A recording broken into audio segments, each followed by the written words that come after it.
গেল ও ললিতার কৃষ্ণ এলো না, আমার বেলা গেল ও ললিতার কৃষ্ণ এলো না।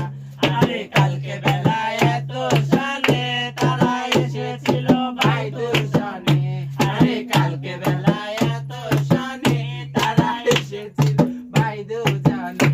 আরে আজকে কেন বৃন্দাবনে বাঁশি বাজে না, আরে আজকে কেন রাধার নামে বাঁশি বাজে না, আমার বেলা গেল